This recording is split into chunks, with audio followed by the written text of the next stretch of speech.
Philippine literature is a tapestry woven from diverse voices, shaped by history, culture, and resilience.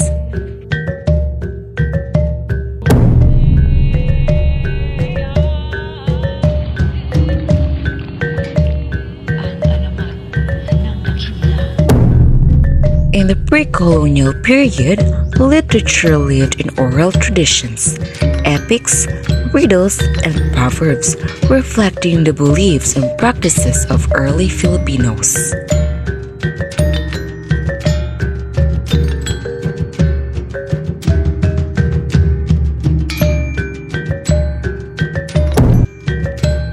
With the arrival of Spaniards came religious and reformist literature, from the Passian Solemn's verses to the fiery writings of revolutionary figures like Jose Rizal. Under American influence, the Filipino voice expanded through English, fostering a new wave of literature, modern, reflective, and critical. Amidst the struggles of the Japanese occupation, literature became a weapon of resistance with themes of survival, patriotism, and hope.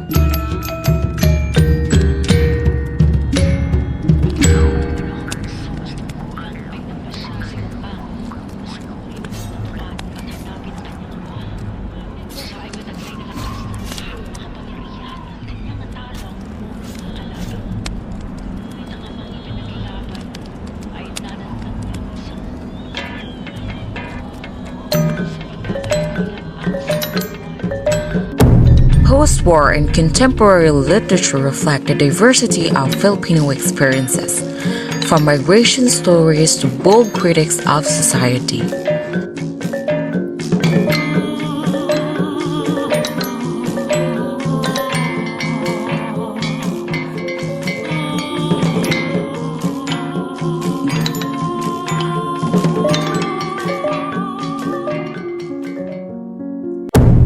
Literature is alive, a legacy that evolves, enriches, and connects us as one nation.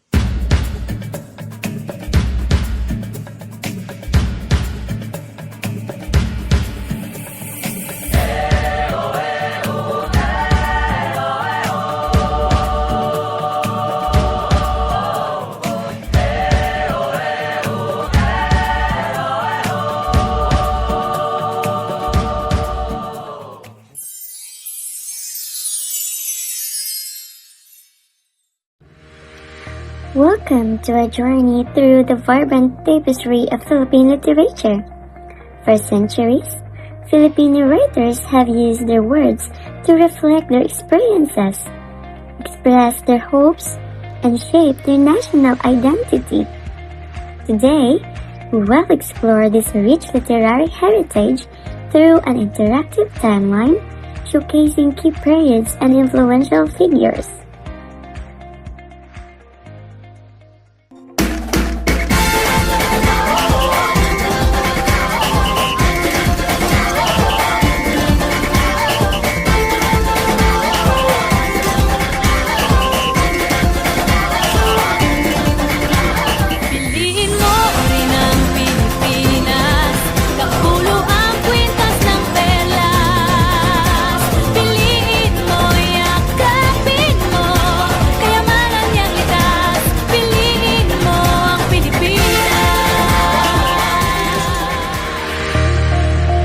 Journey begins in the pre-colonial era, before 1565.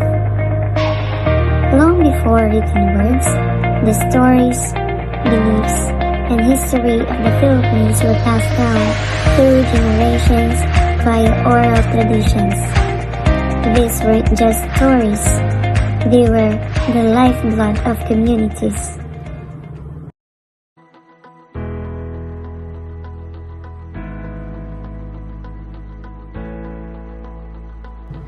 Epics like the Darangan of the Maranao, the Hudhud of the Ifugao, and the Ulihingan of the Manobo are powerful examples.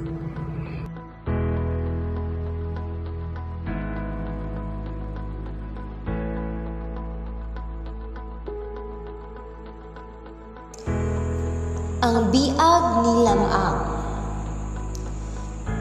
Don Juan left his pregnant wife, Namungan, to fight Icaros in the mountains. Namungan gave birth to Lamang, a remarkable child who could speak at birth and choose his own name and godfather. At 9 months old, Lamang dreamt of his father's murder by Icaros. Consumed by rage, he journeyed to avenge his father and killed the Icaros, including their leader. Returning home, Lamang bathed in an Ambrayan river, killing all river creatures. He created Ines Canoyan, impressing her by using her white rooster and dog to destroy and rebuild her house, eliminating rival suitors. Lamang married Ines and lived happily. Later, he was obliged to catch a rare fish but was killed by a Berkahan as he feared. Ines mourned deeply but, with the help of Lamang's white rooster and dog, recovered his bones. Through prayers and rituals, Lamang was resurrected and they lived happily ever after. The arrival of the Spanish in 1565 marked a significant turning point. The introduction of the Spanish language and the Catholic religion deeply influenced Philippine literature.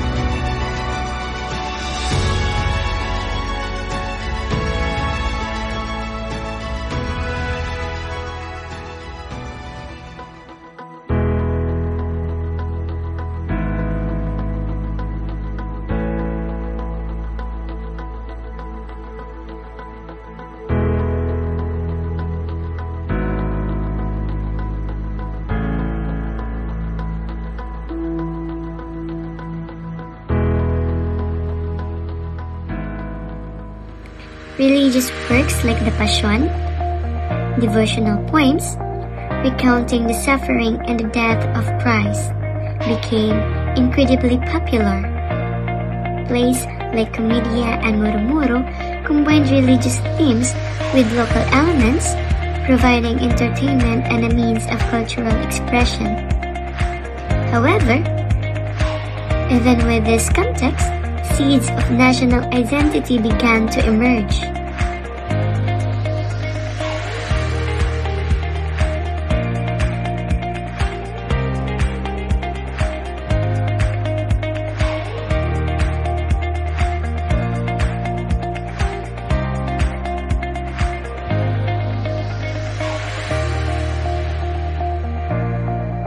The 19th century witnessed the rise of nationalism and the call of independence from Spain.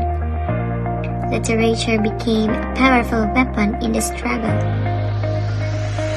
Jose Rizal's novels, No Le Tangere and El Filibusterismo became iconic symbols of resistance. These powerful critics of Spanish oppression sparked the imagination and ignited the flames of revolution.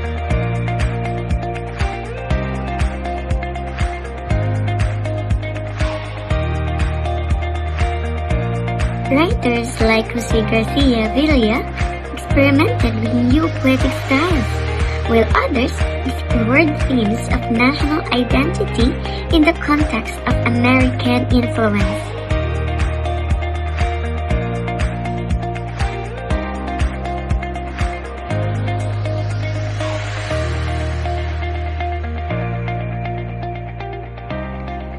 From Nick Wilkins' masterful storytelling to the socially conscious works of Chanel Jose, contemporary Filipino literature continues to evolve, reflecting the complexity and dynamism of the nation.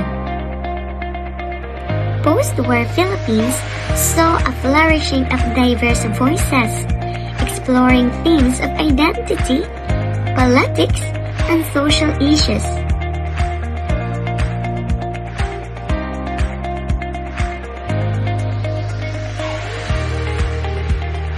This interactive timeline offers just a glimpse into the rich and complex history of Philippine literature. We encourage you to explore further, discovering the countless stories and voices that have shaped this remarkable literary tradition.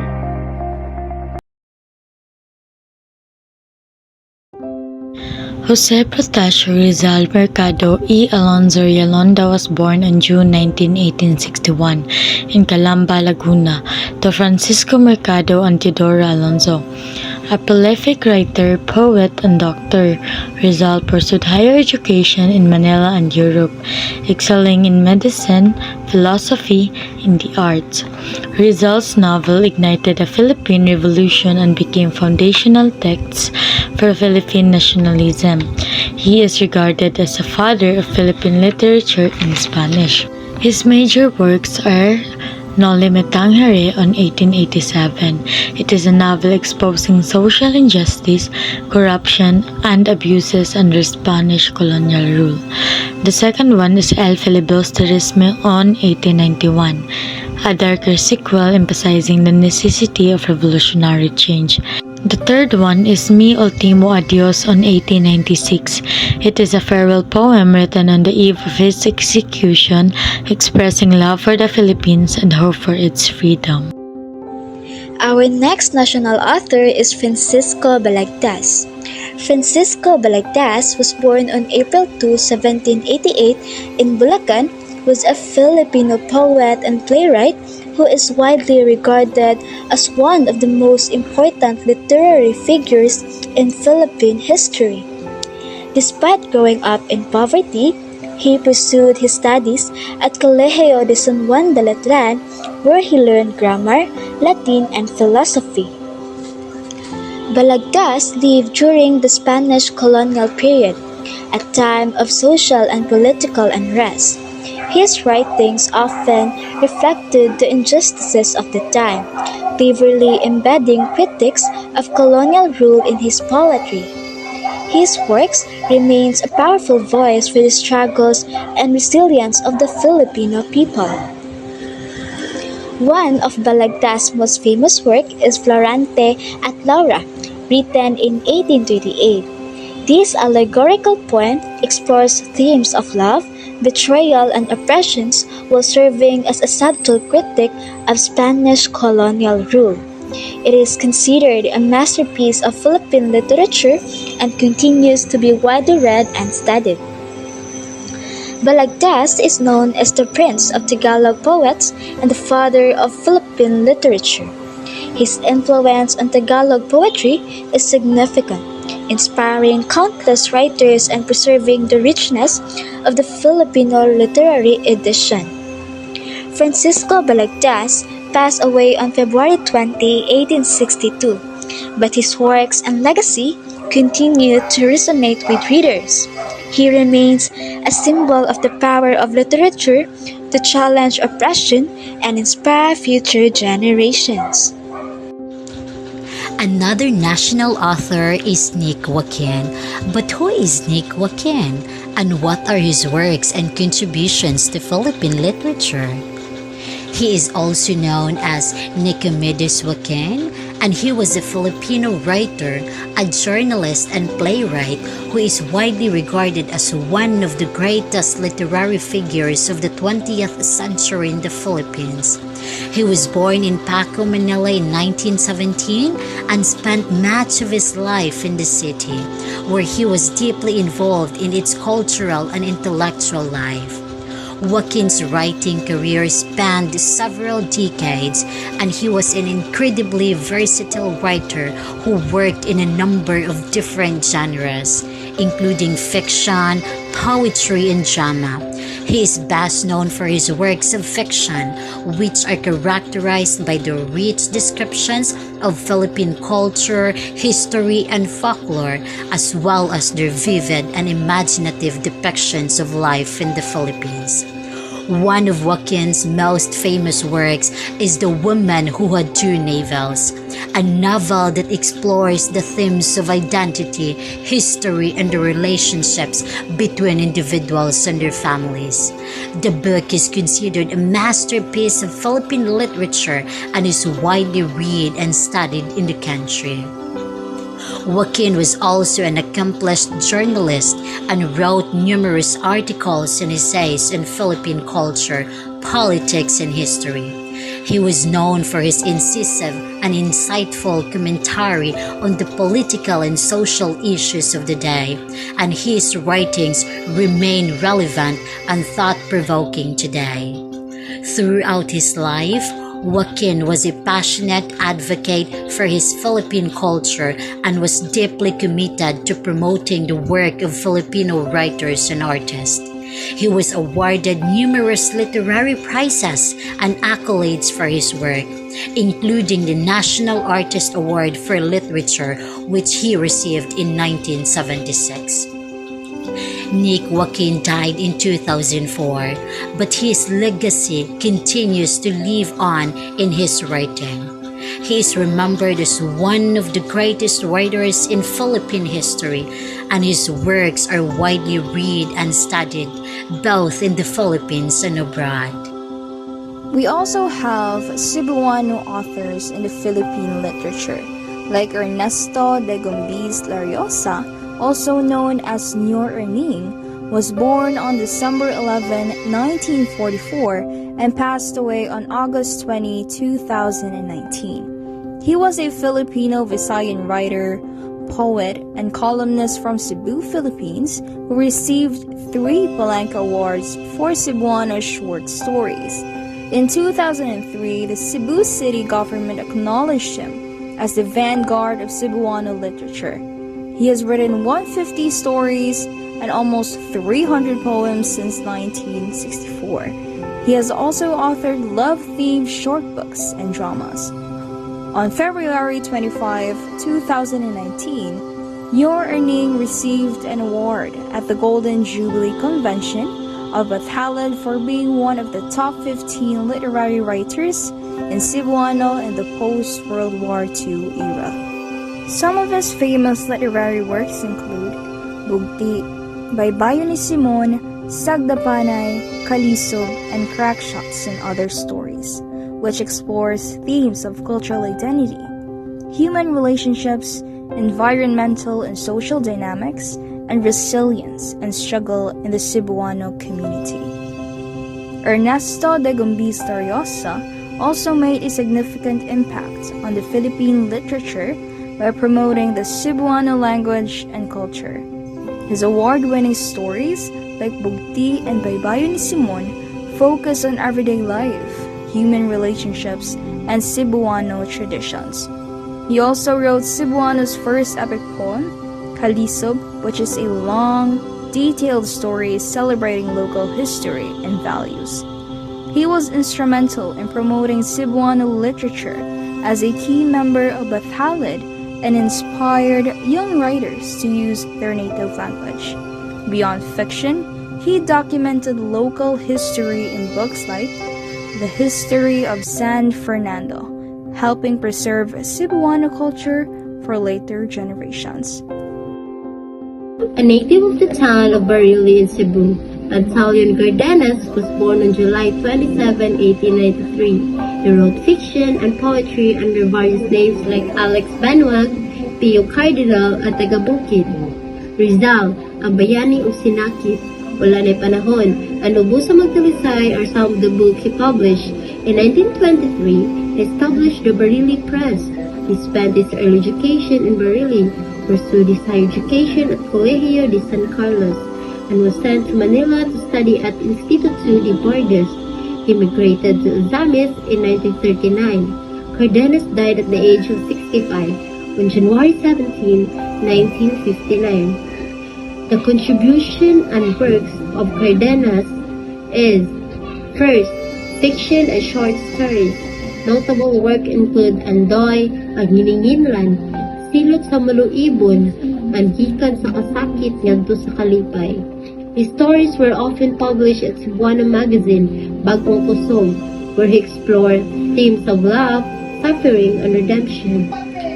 The second is poetry. Cardenas authored celebrated poems such as Manggugubot, Pagdudulong sa Bitayan, and Gabiing Malipayon, characterized by their lyrical quality and engagement with social cultural themes.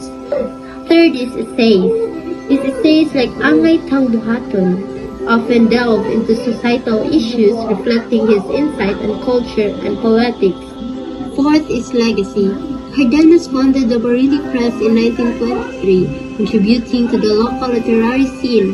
His writings are considered foundational in Cebuano literature, capturing the spirit of his time and influencing the future generation of writers. Cardenas' works remain a significant part of Cebuano and Philippine literary heritage, emphasizing regional identity and cultural pride.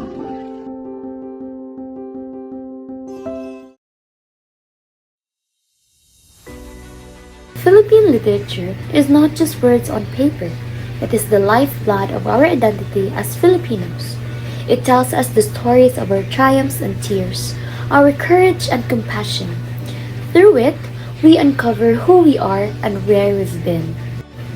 Today, let's journey through 4 powerful themes that breathe life into our literature: resistance and revolution, love and family, cultural identity, and social justice.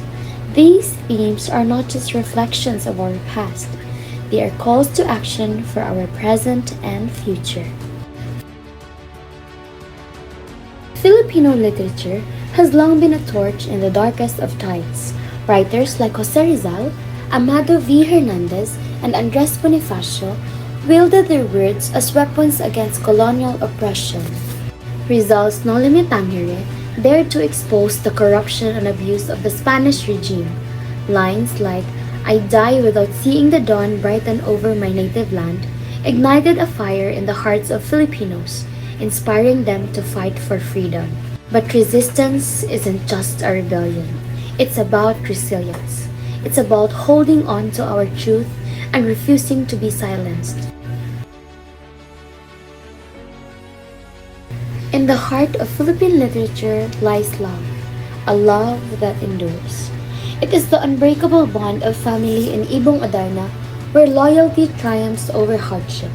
It is the selfless sacrifice of Florante and Laura, who risk everything for each other in the face of betrayal. Love in our stories is more than just romance. It's the unshakable strength that binds us, even when the world feels like it's falling apart. Who are we as a people? Our literature answers this timeless question. Writers like Nick Joaquin and F. Chanel Jose delve into the beauty and complexity of being Filipino, blending old traditions with modern struggles. From the folk tales of our ancestors to contemporary works, our stories reminds us that our culture is our foundation. As we celebrate fiestas, honor our dialects, and pass down traditions, we keep the soul of our nation alive. Our cultural identity is our greatest treasure, one that must be nurtured and protected for the next generation. Literature gives us a voice to the silenced and shines a light on injustice.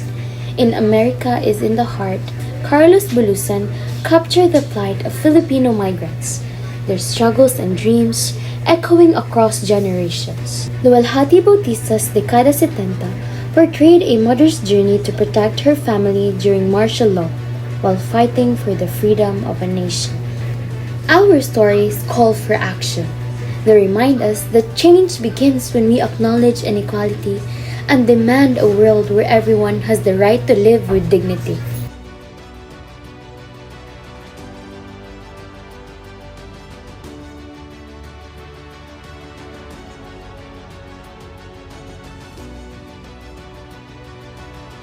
Philippine literature is not just a collection of words. It is the heartbeat of a nation, a living testament to the Filipino spirit. It has stood the test of time, carrying the voices of our ancestors, the dreams of revolutionaries, the struggles of the oppressed, and the hopes of generations yet to come. Each page, each line, is a thread in the fabric of our identity. When we read Rizal's catching words in Noli Me Tangere, we don't just remember the revolution. We feel it in our veins as if we too are standing up against injustice.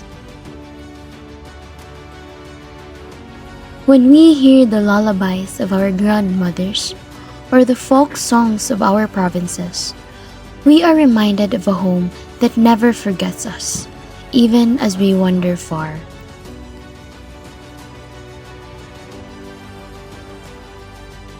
Love and family, the themes so deeply woven into our stories, teaches us about resilience. Florante at Lara isn't just a love story.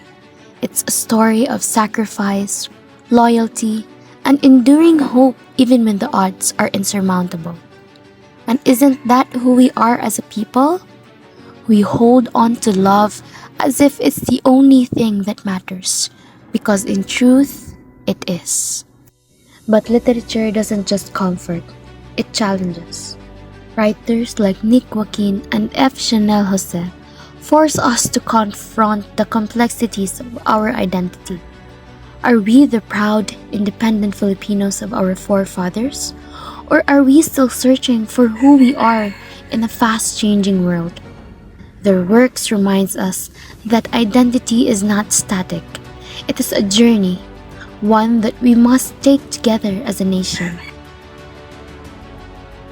Perhaps the most compelling theme in our literature is the fight for social justice.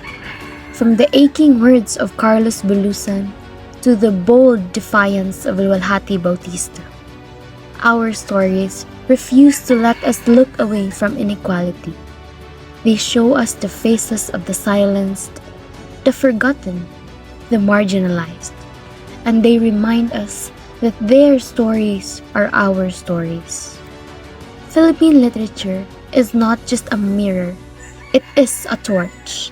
It illuminates the darkest corners of our history, reveals the beauty in our struggles, and guides us towards a future where justice and equality prevail. So why does this matter? Why should we care about stories written decades or centuries ago? Because they are not just stories. They are lessons, they are warnings, and they are dreams. They remind us of our power to shape our destiny. They tell us that resistance, love, identity, and justice are not just themes. They are responsibilities. As we stand on the shoulders of the writers who came before us, we must ask ourselves, what stories will we leave behind? What truths will we dare to tell? Will our words be remembered for their courage, their compassion, their call to action? Philippine literature is our collective memory, our shared voice, our eternal soul. It binds us together from the mountains of Cordillera to the shores of Mindanao. It is a constant reminder that no matter where we are in the world, we are Filipinos, resilient, passionate, and unbreakable. Let us not only read these stories, but live them. Let us carry forward the spirit of Rizal, Bonifacio, Joaquin, Bautista, and countless others who dared to write. For when we embrace our stories, we do not just honor our past, we forge a brighter future for the generations to come.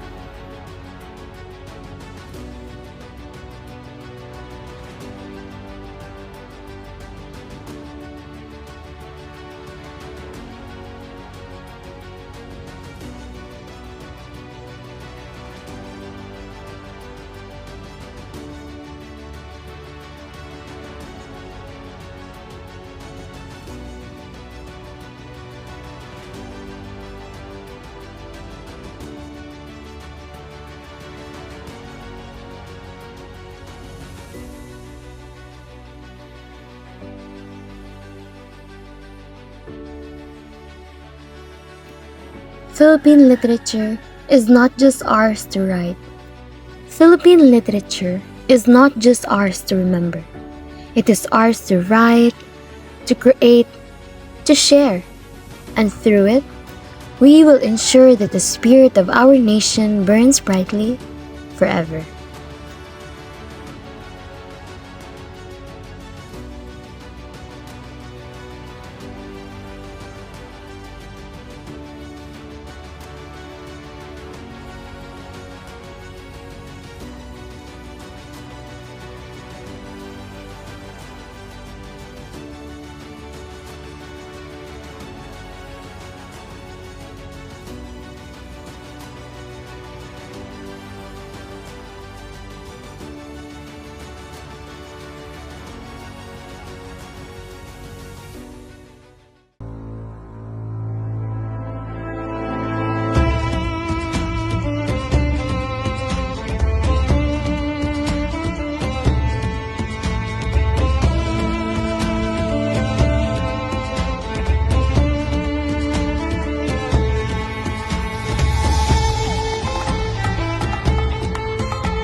Cebu, an island where stories have been passed down through generations, where language is a living testament to the island's rich history and culture.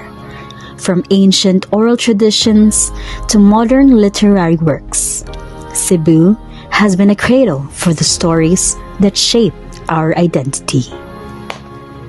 Long before written words, the Cebuano people shared stories through balak, or poetry, pasumbingay, or riddles, and harana, or serenades.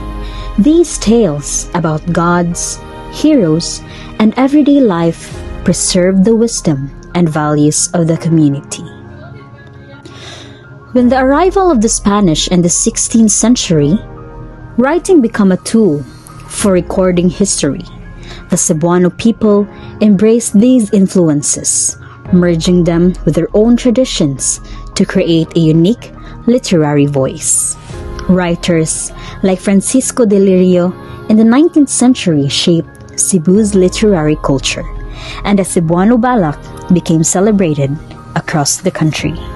But even as time passed, Cebuano literature continued to evolve, deeply rooted in the language and spirit of its people. One of the most notable early works is the Hinilawod, a Visayan epic filled with stories of gods, heroes, and mythical creatures, passed down orally for generations. It stands as one of the longest epics in the Philippine literature. In modern times, writers like Manuel F. Segura, Erlinda Quintanar Alburo, and Resil Mujares have contributed to Cebuano literature, addressing themes of identity, history, and social issues in their novels, short stories, and essays. Manuel F. Segura, a historian and writer, authored Tabunan, The Untold Exploits of the Famed Cebu Guerrillas. This powerful work details the courage and struggles of Cebu's guerrilla fighters during World War II, shedding light on their pivotal role in the fight for freedom. Segura's storytelling brings to life the untold stories of Cebu's resistance movement. Erlinda Quintanar Alburo, a renowned scholar and writer, is celebrated for her work Sugilambong. the pre-war Cebuano novel, which examines the rich tradition of Cebuano fiction before World War II. Her work offers insights into the development of Cebuano narrative styles and themes, reflecting the social and cultural changes in Cebu during the early 20th century. Rizal Mojares, one of the Cebu's most celebrated intellectuals, has written extensively on the history and culture of Cebu. His work Barangay, 16th Century Philippine Culture and Society is a crucial text for understanding pre-colonial Cebuano society, blending historical scholarship with literary insights. From traditional poetry to contemporary novels, Cebu's literary landscape is as vibrant and diverse as the island itself. It is a testament to the enduring power of storytelling, shaping not only the past, but also the future of the Cebuano people. But as we look to the future, we must remember that the preservation of Cebuano literature is not just about keeping the past alive. It is about ensuring that the language, the stories, and the rich cultural heritage of Cebu continue to inspire and guide future generations. As the world rapidly changes, we must protect and pass on this legacy so that the voices of Cebuano writers, poets, and storytellers continue to echo through time, reminding us of who we are and where we come from.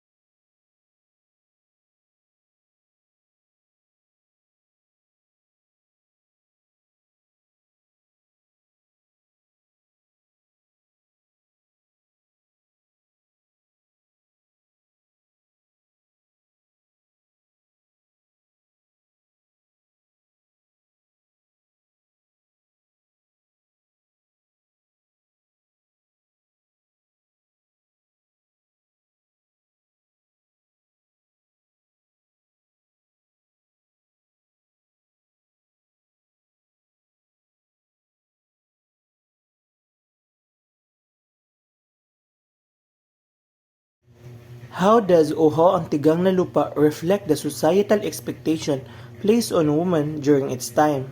The story Uhaw ang Tigang na Lupa reflects the societal pressures and expectations placed on Filipino women during the mid-20th century, especially in terms of their roles in marriage and family life. Women were often expected to be submissive, dutiful, and self-sacrificing, prioritizing the needs of their husbands and families over their own desires or happiness. The story highlights how these expectations sometimes lead to emotional struggles and a sense of unfulfilled dreams, showing the sacrifices of women were often forced to make to conform to societal norms. It also explores the silent longing and emotional void experienced by women trapped in traditional roles.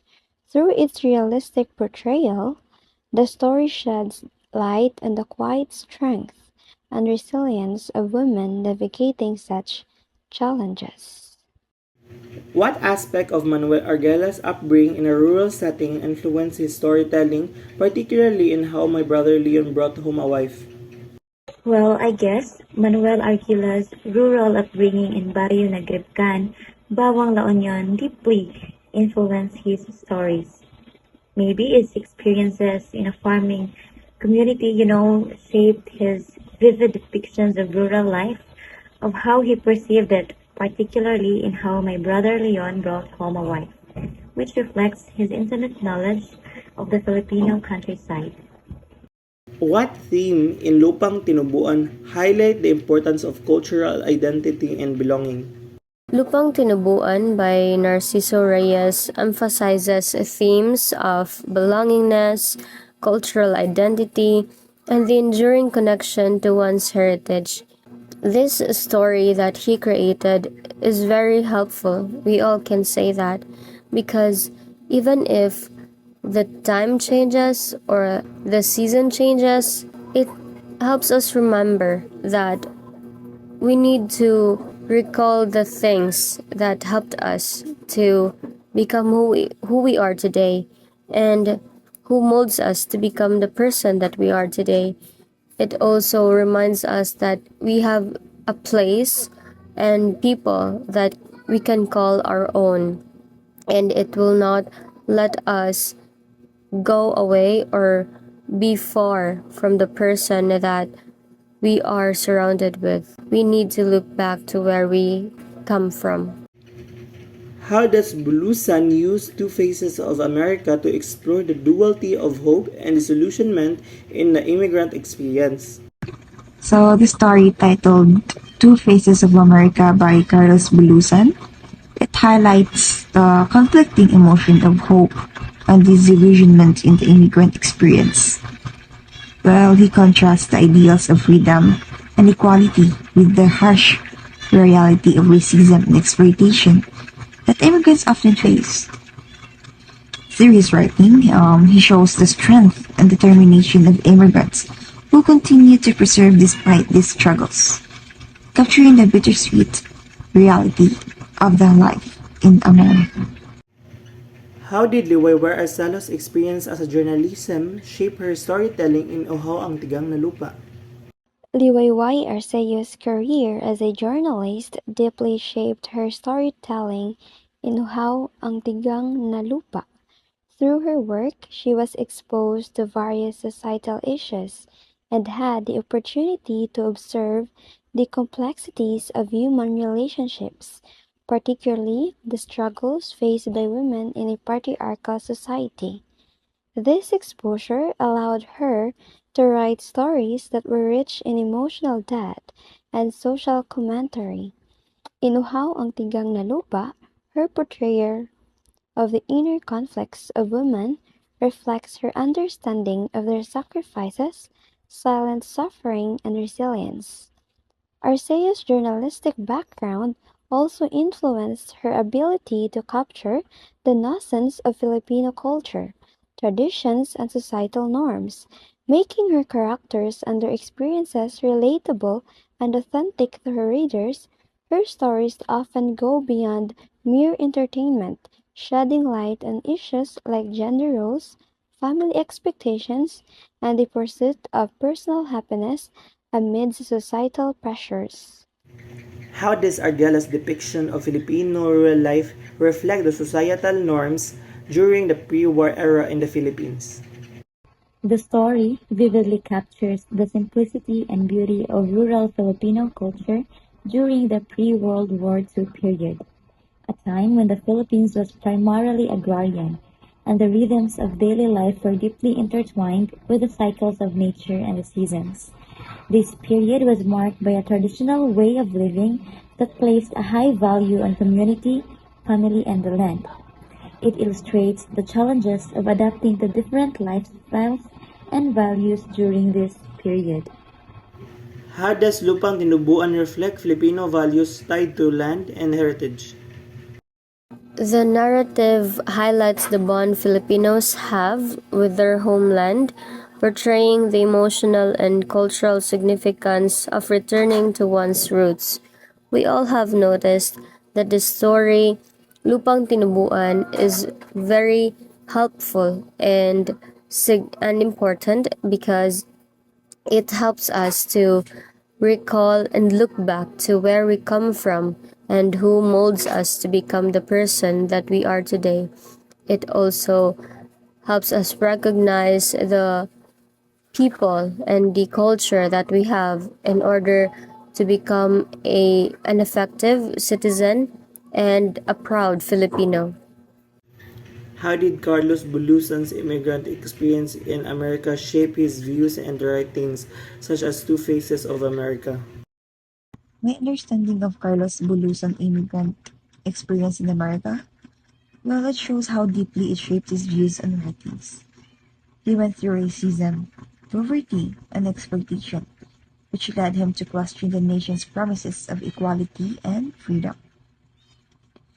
Well, through his writing, I see how Budusan gave a voice to marginalized communities, highlighting their struggles and resilience.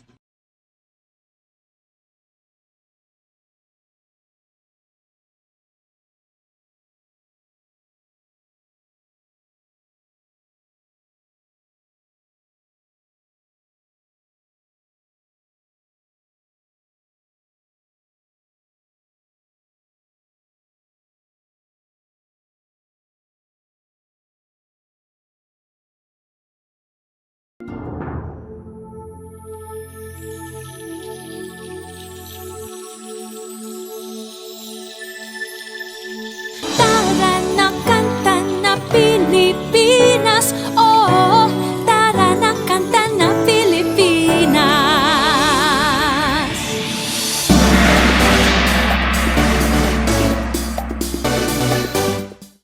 The Philippines, a land over 7,000 island, where history and culture wave an intricate tapestry.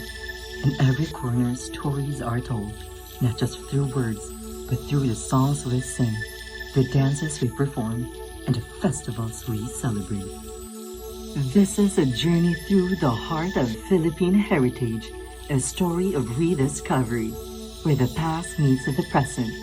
Join Maya and Ben as they unravel the beauty, meaning, and legacy of our culture.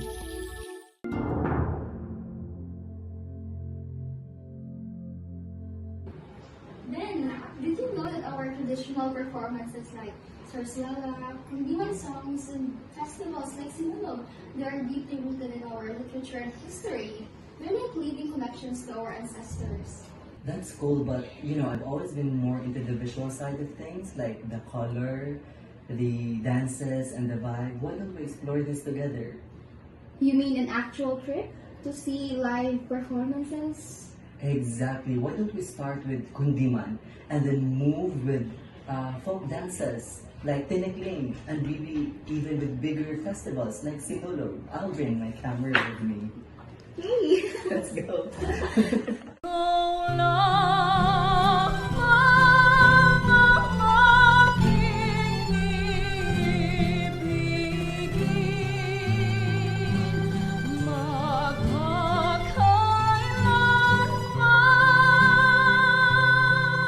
Did you hear that line? It's like poetry woven into music. Kundiman isn't just a love song disguised as romance during the Spanish era. And can you look at their emotions, how it flows in their performances? It's like the past is alive. Can you imagine the impact of this to the people back then? Yeah, they were felt empowered, reminded of their identity even under oppression. Literature and performances are their voices.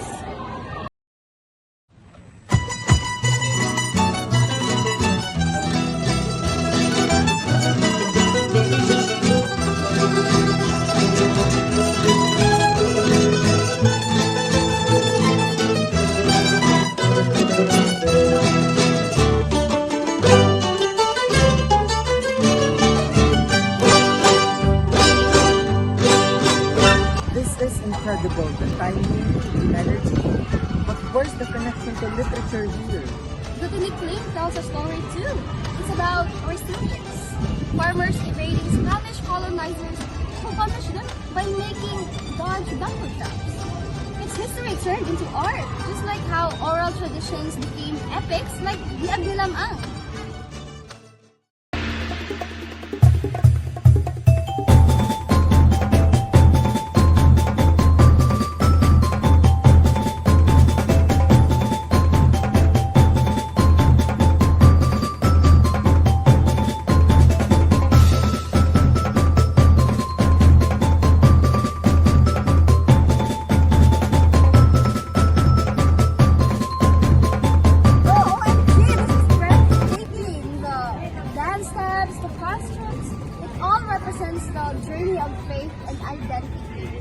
The two steps forward and one step backward. Did you know it symbolizes the water current and the resilience of the Cebuano people? and the entire festival is like a tapestry of stories. There's the indigenous faith, the introduction to Christianity with the Santo Niño, and the celebration of culture. It's like a living epic. Literature and performance once again intertwined.